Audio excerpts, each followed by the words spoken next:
Hallelujah, thank you Lord, thank you Jesus.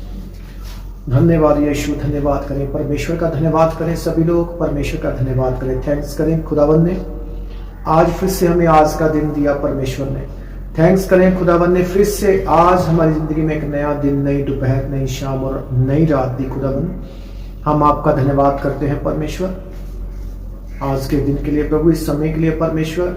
और विश्वास करते हैं कि आज की प्रार्थना के द्वारा, आज के पवित्र वचन के द्वारा हम आशीष पाएंगे। खुदावन सबसे बड़ी आशीष यह संसार का धन दौलत शोहरत नहीं है। सबसे बड़ी आशीष है कि खुदावन के आत्मा से उसकी हजूरी में रहना। सबसे बड़ी दौलत यह है कि हम पाप नहीं करते। सबसे बड़ी दौलत यह है हम प्रार्थनाओं में रहते हैं। सबसे बड़ी दौलत यह है कि हम परमेश्वर के वचन का ध्यान करते हैं। सबसे बड़ी दौलत यह है कि हम चर्च जाने वाले हैं। सबसे बड़ी दौलत यही है कि हम परमेश्वर की इच्छा के अनुसार काम करते हैं। हालेलुया। कितने ही धन्य हैं वो लोग जिन्होंने पाप के ऊपर फतेह पाई, जिन्होंने अपने गोलियत को मारा और सारी दुष्ट आत्माओं को अपने पांव के नीचे कर लिया। कितने ही धन्य हैं जिनको परमेश्वर ने अपने महान और बड़े कामों के लिए चुनकर अलग कर दिया। कितने ही धन्य हैं वो लोग जो खुदावंत के वचन को पूरा करने के लिए सदा खड़े रहते हैं। कितने ही धन्य हैं वो लोग जो खुदावंत के वचनों को स्वीकार करते हैं। कितने धन्य हैं वो लोग जो आज्ञाकारी में बने रहते हैं।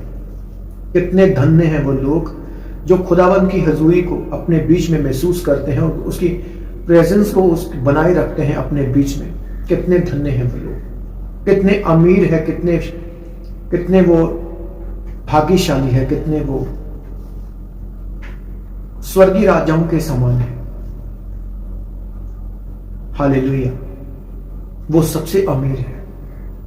वो इंसान सबसे अमीर है जो खुदावंत के वचनों को मानता है, जो खुदावंत की इच्छा के अनुसार चलना चाहता है, जो हर टाइम खुदावंत से यही मांगता है कि प्रभु मैं तेरे हुक्मों पर चलूं, तेरी विधियों पर चलूं, तेरे मन को प्रसन्न करूं। कितने धन्य हैं वो लोग। धन्य का मतलब है कि कोई भी उस इंसान को दौलत खरीद नहीं सकती। सोना चांदी उसके सामने फीका पड़ जाएगा, कम पड़ जाएगा। दुनिया भर का सोना, दुनिया भर की चांदी, दुनिया भर का धन इकट्ठा करके भी उस इंसान के सामने रख दो तो भी कोई उसको खरीद नहीं सकता। हालेलुया। कितने धन्य हैं जो खुदावंत के वचनों के अनुसार आज्ञाकारी में बने रहते हैं। आमीन। हालेलुया। तो आज के वचन के द्वारा परमेश्वर आपको बरकत देंगे और आज की प्रार्थना के द्वारा परमेश्वर सचमुच आपकी स्पिरिट को ओपन करेंगे। आपकी आत्मिक आंखें ओपन हो जाएगी। हालेलुया। खुदा उनकी सबसे फर्स्ट प्लानिंग क्या है हमारी लाइफ में? फर्स्ट प्लानिंग यह है कि हम परमेश्वर के आत्मा को रिसीव करें। फर्स्ट प्लानिंग है, जैसे खुदाबंद ने कहा था ना अपने चेलों को, अपने लोगों को, जब तक वो पवित्र आत्मा ऊपर से सामर्थ ना आ जाए तुम यरूशलेम से बाहर ना जाना। घर से भी पहले, अगर किसी को घर चाहिए उससे पहले, गाड़ी चाहिए उससे भी पहले, सोना चांदी या संसार की कोई उत्तम आशीष चाहिए उससे भी पहले, प्रभु आपको जो देना चाहते हैं वो ऐसा जीवन है जिस जीवन के द्वारा आप कभी पाप ना करो। ऐसा जीवन जो पवित्रता से भरा हो। ऐसा जीवन जिसको जब यहोवा देखे तो कहे कि मेरी बेटी मैं तुमसे प्रसन्न हूं, मेरे बेटे मैं तुमसे प्रसन्न हूं। ऐसा जीवन सबसे पहले खुदावंद हमें ऐसा जीवन देना चाहता है। और कितने धन्य हैं वो लोग जो इसे रिसीव करते हैं। कुछ भी अपने आप नहीं होता। फर्स्ट आज्ञा है बाइबल में, जब परमेश्वर ने उत्पत्ति की, अदन की वाटिका बनाई, आदम और हवा को बनाया, बीच में उसने आज्ञा को रख दिया। मेरी आज्ञा के अनुसार चलोगे तो जीवन पाओगे। हालेलुया। शुरू से ही उसका वचन यही सिखा रहा हमें, हम उसके वचन के अनुसार चलें और उसकी आज्ञा के अनुसार चलें। क्यों? इसमें भला किसका है? अगर हम उसके वचनों के अनुसार चलेंगे तो बाइबल क्या कहती है? जो मेरे हुक्म और विधियों पर चलेगा मैं उसे आशीष दूंगा, पर जो मेरे वचनों को तुच्छ जानेगा, मेरे वचनों के अनुसार नहीं चलेगा, वो श्राप पाएगा। आपके ऊपर निर्भर करता है कि हमें बरकत चाहिए या शराब चाहिए। हालेलुया। जितने बाइबल के वचन हैं जिसमें खुदा ने आज्ञा दी है, हर वचन हमारी उन्नति के लिए, बरकत के लिए, छुटकारे के लिए है, उन्नति के लिए है, पवित्रताई के लिए है। जैसे जैसे वचनों को सीखते जाएंगे और मानेंगे, परमेश्वर हमें सिद्ध और पवित्र करता जाएगा। हालेलुया। तो आज का वचन आप अपने घरों में बाइबल निकालो और पढ़ो इसको। उत्पत्ति 12 चैप्टर उसकी 5 से लेकर 8 तक, और उत्पत्ति 13 से लेकर 18 लाइन से जब हम पढ़ते हैं तो हमें पता चलता है कि 12 चैप्टर में परमेश्वर ने अब्राहम को आवाज दी, अब्राहम। अब खुदावन ने अब्राहम को आज्ञा दी कि जहां मैं तुझे लेकर जाना चाहता हूं, जो स्थान मैंने तेरे लिए नियुक्त किया है, उसके लिए तैयार हो जा, और यहां से तुझे अपने नगर से निकलना होगा, अपने मोहल्ले से, अपने नगर से, अपने लोगों से, अपने परिवार से, अपने रिश्तेदारों से तुझे निकलकर अलग जाना होगा। परमेश्वर ने अब्राहम को अलग क्यों किया? यह टॉपिक नहीं है आज, पर मैं ये आपको बताना चाहता हूं कि खुदावन अपने लोगों को संसार से अलग कर देता है। परमेश्वर अपने लोगों को संसार से अलग कर देता है, और यही उसकी प्लानिंग है। अगर कोई इस वचन के अनुसार अपने आप को अलग कर देगा, किसके लिए? खुदावन के लिए। अगर रहना तो संसार में पड़ेगा ना। कुछ लोग कहेंगे संसार से अलग कर देगा तो कौन सी दुनिया में रहेंगे? भाई इसी दुनिया में रहेंगे। अभी समझो, आगे जो मैं बोलने वाला हूं ध्यान से समझना।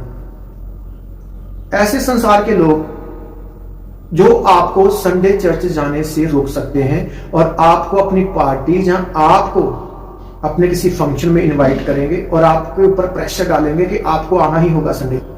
खुदावन ऐसे लोगों से आपको अलग करना चाहता है, क्योंकि आप परमेश्वर और दुनिया, लोगों को, दोनों को खुश नहीं कर सकते। अगर आपको परमेश्वर को खुश करना है तो आप संसार को खुश नहीं कर सकते। आपको परमेश्वर के आत्मा की सहायता, आत्मा की अगुवाई के अनुसार चलना होगा। आपको जो वचन सिखा रहा है उसके अनुसार चलना होगा। ऐसे लोगों से अलग रहना होगा जो आपको खुदावन से दूर करें, जहां आपके लिए ठोकर का कारण है, जहां आप जो वचन दे रहे हैं, खुदावन के जो वचन आपको मिल रहे हैं, वो वचन, आज अगर कोई पास्टर अपने लोगों को वचन दे रहा है और वो वचन के अनुसार नहीं चल रहे, उन वचनों के अनुसार वो आज्ञाकारी नहीं करते, तो उनसे अलग हो जाना ये अच्छी बात है। उनके लिए प्रार्थना करते रहो, पर उनसे अलग हो जाना अच्छी बात है। हालेलुया। जब हम बाइबल में पढ़ते हैं तो लिखा है कि अब्राहम को परमेश्वर ने अपने मकसद के लिए, बड़े कामों के लिए अलग किया और बुलाया। फर्स्ट आपको समझना होगा ये बात कि जो परमेश्वर की इच्छा है ना, वो है कि हम आज्ञाकारी में रहें। परमेश्वर की फर्स्ट इच्छा क्या है? कि हम खुदावंत के वचन की आज्ञाकारी में रहें। दूसरी इच्छा क्या है? कि हम प्रार्थनाओं में बने रहें, स्ट्रांग हो जाएं प्रार्थनाओं में, खुदावंत से बात करने के लिए स्ट्रांग हो जाओ। तीसरी इच्छा क्या है? आप बोने में शक्तिशाली हो जाओ। अब्राहम का नाम इतना महान क्यों हुआ और वो इतना शक्तिशाली क्यों था, इतना आशीषित क्यों था? क्योंकि उसने परमेश्वर के वचन की आज्ञाकारी की। फर्स्ट अब्राहम आज्ञाकारी में शक्तिशाली था। दूसरा, अब्राहम प्रार्थना करने में शक्तिशाली था। तीसरा, अब्राहम बोने में शक्तिशाली था।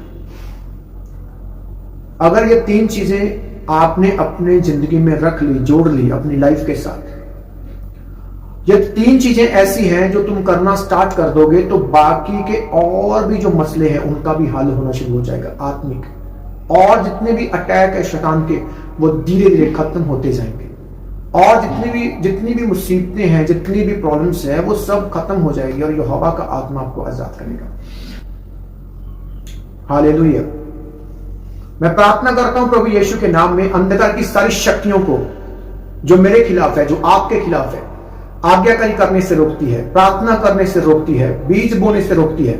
मैं कमांड और घोषणा करता हूं, यीशु के नाम में अंधकार दूर हो जाए, दुष्ट आत्मा को ढांढता निकल जाए यीशु के नाम में।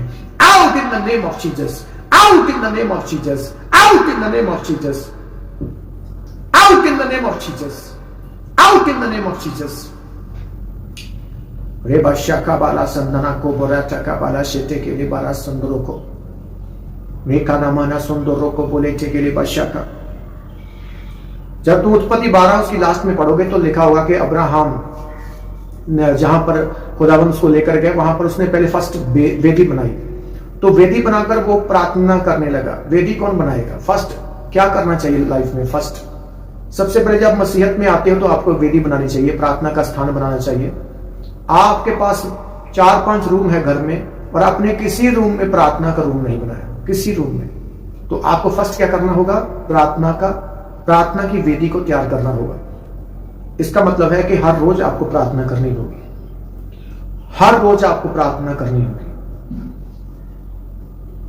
अगर आप प्रार्थना रोज नहीं करते तो आपकी रिलेशनशिप परमेश्वर के साथ सही नहीं है और शैतान आपको भरमाएगा और आपके ऊपर अटैक कर सकता है और फिर से आपको पाप में गिरा सकता है। क्यों? क्योंकि आप प्रार्थना में कमजोर हो, आप परमेश्वर से बातें नहीं करते, आप परमेश्वर से संगति नहीं करते। आप जब परमेश्वर से संगति करते हो, प्रार्थना करते हो, बातें करते हो, तो उसकी फायर जो है, उसकी आग जो उसकी रक्षा है, वो आपके ऊपर बन जाती है, क्योंकि उसकी आज्ञाकारी की तुमने प्रार्थना करना। यह बाइबल की आज्ञा है।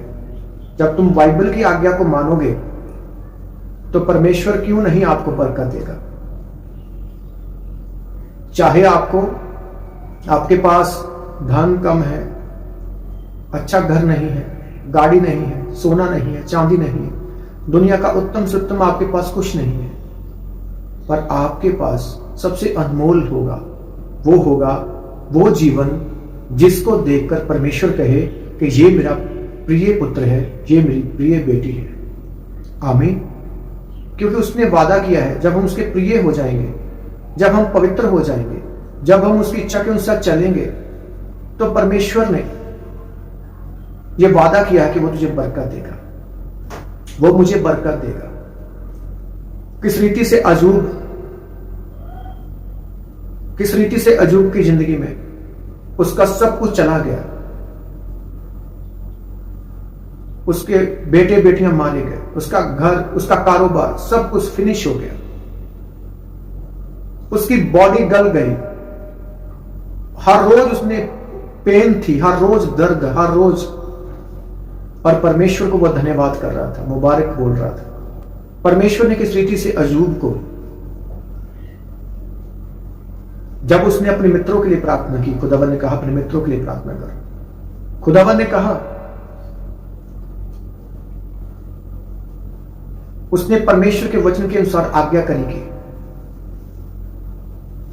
इतनी पीड़ा में अजूब, इतने दर्दों में अजूब, और ऊपर से परमेश्वर ने उसकी प्रार्थना को उत्तर नहीं दिया, उसको जल्दी से हील नहीं किया, सब कुछ उसका बर्बाद हो गया। और ऊपर से आवाज आ रही है इतनी पीड़ा में कि तुम अपने दोस्तों के लिए प्रार्थना कर। तो अजूब ने यह नहीं कहा मैं प्रार्थना नहीं करूंगा, पहले मुझे चंगा कर। अजूब ने यह नहीं कहा पहले मुझे चंगा कर, उसने कहा मैं इसी पीड़ा में, इसी दर्द में मैं खुदावन तेरे वचनों की आज्ञाकारी करूंगा। अजूब को दुगना भाग कैसे मिला? अजूब को दुगना भाग कैसे मिला? क्योंकि उसने परमेश्वर के वचनों की आज्ञाकारी की, उसने परमेश्वर के वचनों को माना। परमेश्वर ने कहा अपने दोस्तों के लिए इसी पीड़ा में प्रार्थना कर, उसने कहा ये दर्दों में प्रार्थना कर। आज हमें इसी पीड़ा में प्रार्थना करनी होगी, इसी डिप्रेशन में प्रार्थना करनी होगी, इसी घटी में प्रार्थना करनी होगी। काम नहीं हो रहा तो प्रार्थना करनी होगी। और प्रार्थना इसलिए नहीं, हम नहीं करते कि हमें कुछ आशीष मिलेगी, हम इसलिए प्रार्थना करते हैं क्योंकि खुदावंद की आज्ञा है। अगर चर्च जाते हो तो चर्च इसलिए नहीं जाते कि हमें आशीष मिले, हम इसलिए जाते हैं चर्च में कि वो परमेश्वर की एक आज्ञा है। हालेलुया। जितने लोग परमेश्वर के आज्ञाकार होते हैं वो दुगना भाग लेंगे। अय्यूब को परमेश्वर ने जब उसने आज्ञाकारी की, उस पीड़ा में, उस दुख में उसने प्रार्थना की तो परमेश्वर ने उसका दुगना भाग उसको मोड़ दिया, वापस दे दिया।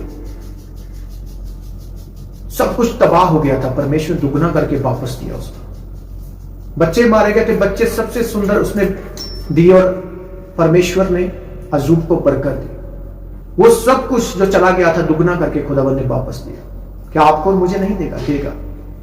फर्स्ट करना क्या होगा? अब्राहम का नाम महान क्यों हुआ?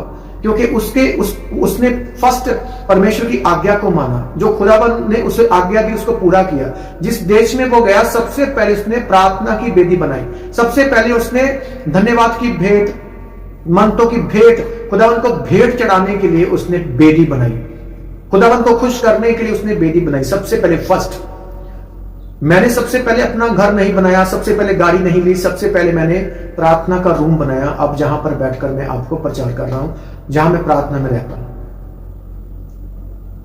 जो परमेश्वर से प्रेम करते हैं वो सबसे पहले परमेश्वर की वेदी को बनाएंगे, परमेश्वर के घर को बनाएंगे। परमेश्वर का घर कौन सा है? जहां पर तुम प्रार्थना करते हो। जो आपका जो दिल है ये परमेश्वर का घर है। जहां पर तुम प्रार्थनाएं करते हो, जहां पर उसकी आराधना करते हो, वो परमेश्वर का घर है। आपका घर ही परमेश्वर का घर है। अगर सचमुच आप प्रार्थना करने वाले हो, सचमुच आप बाइबल पढ़ने वाले हो, आप चर्च मिस नहीं करते, आप परमेश्वर के वचनों की आज्ञाकारी करते हो, आप दसवां ईमानदारी से निकालते हो, आप अपने पास्टरों के साथ दुख सुख में उसके साथ खड़े रहते हो, आप अपने चर्च की जिम्मेवारियों को लेते हो, आप खुदावंद के साथ ईमानदार हो। जब आप ईमानदार हो तो परमेश्वर का आत्मा आपको बरकत देगा। देरी हो सकती है, लेट हो सकता है, पर उसने जो आत्मा में आपको बरकतें दी, जो बाइबल में उसने आपको बरकतें दी है, वो एक एक बरकत को दुगना करके आपकी जिंदगी में रिलीज करेगा। चाहे आपका सब कुछ बर्बाद हो गया, चला गया, खत्म हो गया, चाहे आपको लगता होगा मैं नहीं बचूंगा, पर परमेश्वर का आत्मा कहता है कि जितने लोग मुझसे प्रेम करते हैं, तूने जो मुझसे प्रेम किया तो मैं तुझे छुड़ाऊंगा। हाँ, आज अगर आप प्रेम करते हो, परमेश्वर के वचनों के आज्ञाकार हो, खुदावंत के दासों के आज्ञाकार हो, तो खुदावंत छुड़ाएगा और बरकत भी देगा। आप अगर लेट हो तो परमेश्वर आपको बेहद आकाश की खिड़कियों को खोलकर आशीष देगा। विश्वास रखो, अड़े रहो, खड़े रहो, कभी भी बैकस्लाइड मत होना, कभी भी गुस्से में आकर चर्च मिस मत करना। क्योंकि जब तंगी बढ़ जाए, जब मुश्किल बढ़ जाए, अंधेरा बढ़ जाए, तो आप प्रभु के साथ ईमानदार हो। आपका मन आपके ऊपर दोष नहीं लगाता, पाप आप नहीं करते, प्रार्थनाओं में बने हुए, वचन में बने हुए, तो सच में कहता हूं कि आपके लिए कुछ बड़ा सोच कर रखा हुआ है प्रभु ने। हालेलुया। अब्राहम के अंदर फर्स्ट क्या है? फर्स्ट है कि वो आज्ञाकारी था। दूसरा कि जहां कहीं भी वो गया प्रार्थना की वेदी उसने बनाई। आप रिश्तेदारी में गए, आपकी प्रार्थना मिस नहीं होती। फर्स्ट पहले तो ये कोशिश करो कि जल्दी से कहीं जाओ ना, ज्यादा ऐसी जगहों पर जहां पर आपकी प्रार्थना डिस्टर्ब हो। अगर चले भी गए, ऐसा काम आ गया, ऐसा कुछ हो गया है कि आपको जाना ही पड़ेगा और नाइट रुकना पड़ेगा, तो आप अपनी प्रार्थनाओं की डायरी, अपनी बाइबल को साथ में लेकर जाओ और अपना वर्क जल्दी से उठकर अपना काम करो, प्रार्थना का, बाइबल का, अपना वर्शिप का अपना काम करो। इस प्रार्थना को रोज एवरी डे करना होगा आपको, आप कहीं भी क्यों नहीं गए। अब्राहम जहां कहीं जा रहा है वहां वेदी बना रहे। पहले अब्राहम क्या कर रहा है? परमेश्वर के वचन की आज्ञाकारी। दूसरा, जहां कहीं भी जा रहा है वो वेदी बना रहा है। तीसरा कि वो बोने में शक्तिशाली। फर्स्ट आज्ञाकारी में शक्तिशाली, दूसरा वो प्रार्थना में शक्तिशाली, तीसरा वो बोने में शक्तिशाली। शैतान ने कहा होगा अब्राहम तुमसे प्यार नहीं करता, वो तेरे वचनों की आज्ञाकारी नहीं करेगा, अगर तू जो तूने उसको दिया उसको वापस ले ली, जो सबसे उत्तम है। अब्राहम जिससे सबसे ज्यादा प्यार करता है, अगर तू उससे ले लेगा ना तो अब्राहम जरूर तेरे वचन को तोड़ देगा, वो तेरे वचन की अनाज्ञाकारी करेगा। अब्राहम तुमसे प्यार नहीं करता, शैतान जाकर ताना देता होगा, दोष लगाता होगा ऐसे, पर परमेश्वर ने कहा कि मैंने अब्राहम को चुना है, अब्राहम मेरी संतान है, अब्राहम मेरा बेटा है, अब्राहम मेरे वचनों को पूरा करेगा। अब्राहम किसी चीज को प्यार नहीं करता। थोड़ा शैतान के बीच में, परमेश्वर के बीच में जो शर्त लगी हो, जैसे अजूब के समय में हुआ था, और परमेश्वर ने कहा अब्राहम अपने इकलौते पुत्र को मेरे लिए कुर्बान कर दे। तो अब्राहम, वाह, जब पता चल गया ना शैतान को कि अब्राहम वचन की आज्ञाकारी में सामर्थ्य है, वो प्रार्थना में सामर्थ्य है, वो बोने में सामर्थ्य है। स्वर्ग में बोने के मामले में, प्रार्थना के मामले में, आज्ञाकारी के मामले में स्वर्ग में अब्राहम को याद करते थे परमेश्वर, स्वर्गीय एंजल्स। तो शैतान को जलन होती थी इस बात की। एक टाइम आया, फिर उसने कहा जो तूने पुत्र दिया है, क्योंकि अब्राहम अपने इतनी लेट इस बच्चे के लिए प्रार्थना इतने सालों कर रहे थे, जब वो मिल गया तो प्यार में इतना खो गया, उसके अब्राहम उसके प्यार में इतना खो गया। 12 साल का जब बच्चा हुआ तो इतना प्यार में खो गया, तो उसने, शैतान ने देखा कि लगता है कि इतना प्यार में खो गया, ये परमेश्वर से प्रेम नहीं करता होगा। तो शैतान जाकर परमेश्वर को क्या कहता होगा, अब्राहम जरूर तेरे वचन की आज्ञाकारी कर देगा, तू अगर कहेगा कि अब्राहम अपने पुत्र को कुर्बान कर दे, तो वो आज्ञाकारी कर देगा, पुत्र को कुर्बान नहीं करेगा, क्योंकि वो सबसे अधिक तुमसे नहीं, वो अपने पुत्र से प्रेम करता है। हालेलुया। परमेश्वर शक्तिशाली है। प्रभु ने अब्राहम को बुलाया, अब्राहम को अपने आत्मा से भरा, अब्राहम के मुंह में, उसके दिल में अपने वचनों को डाला। जिसके दिल में खुदा का वचन है वो कभी गिरेगा नहीं। खुदा का वचन है जो आज्ञाकारी में है, वो संसार की चीजों के लिए खुदावंत के वचन को तोड़ेगा नहीं, अनाज्ञाकारी नहीं करेगा। सच्चा प्यार करने वाला अनाज्ञाकारी नहीं करेगा। बातें करने वाले बहुत है, अपने आप को सिद्ध साबित करने वाले बहुत है, पर जब आज्ञाकारी की बात आती है तब पता चलता है कि कितने सिद्ध हैं। परमेश्वर ने परखा अब्राहम को, अब्राहम वो एक लौता जिसे तू प्यार करता है, मेरे लिए कुर्बान कर दे। तो अब्राहम ने आज्ञाकारी नहीं की, देखो अपने पुत्र को कुर्बान करने के लिए इस नई पहाड़ी पर चला गया, और जब वो कुर्बानी देने लगा तो ऊपर से आवाज आई, अब्राहम रुक जा, मैं जान गया कि तू मुझसे सच्चा प्यार करता है, तू मुझसे सचमुच दिल से प्यार करता है, तूने अपने एक लौते को कुर्बान करने के लिए अपने दिल को खोल दिया, तूने मेरे वचन को पूरा करने के लिए अपने दिल को खोल दिया। अब्राहम, अब मैं अपने दिल को तेरे लिए खोलता हूं। परमेश्वर ने उसी दिन से उसको आशीष देनी शुरू कर दी। Hallelujah, hallelujah. जब आपको काम मिले कोई परमेश्वर के द्वारा, पास्टरों के द्वारा, आज्ञाकारी करो, जल्दी से करो, चाहे आपके पास कम है, आप आज्ञाकारी करो। आप चमत्कार को देखेंगे, आप मिरेकल को देखेंगे, आप खुदावंत के बड़े हाथ को अपनी जिंदगी में देखोगे, बड़े बड़े कामों को होते हुए देखोगे यीशु मसीह के नाम में। हालेलुया। जब वो विधवा ने, एलिया और विधवा का सामना हुआ, तो विधवा ने अपने हाथ को रोका नहीं, उसने अपने बेटे की ओर ध्यान नहीं दिया कि हम भूख के मारे मर जाएंगे अगर एलिया को खिला दिया तो। चमत्कार किसके लिए हुआ? उस विधवा के लिए चमत्कार हुआ। ना आटा खत्म हुआ, ना तेल खत्म हुआ, और खुदावंत ने मिरेकल किया। ऐसे लोग खुदावंत के मिरेकल को, चमत्कारों को देखते हैं जो हेल्पर्स हैं। आमीन, हालेलुया, हालेलुया। आइए हम प्रार्थना करते हैं प्रभु यीशु के नाम में। जितना भी अंधकार, जितनी दुष्ट आत्माएं आपको प्रार्थना करने से रोकती है, आपको बाइबल पढ़ने से रोकती है, आपको आज्ञाकारी करने से रोकती है, बीज बोने से रोकती है, मैं कमांड घोषणा करता हूं यीशु के नाम में, out in the name of Jesus, out in the name of Jesus, out in the name of Jesus. मैं आपको ब्लेस्ड करता हूं यीशु के नाम में। खुदावंत के बड़े बड़े काम आज से ही आपकी जिंदगी में शुरू हो जाएं। खुदावंत का आत्मा आपको छुए और आजाद करे सब बीमारियों से, कष्टों से, गरीबी से, कर्जों से। खुदावंत का आत्मा यीशु के नाम में मेरे परमेश्वर छुए और सभी लोग आजाद हो और बड़ी गवाहियों के साथ वापस आए प्रभु यीशु मसीह के पवित्र और सामर्थी नाम में। आमीन। आपके आज के वचन के द्वारा खुदावंत आपको आशीष दे, बरकत दे,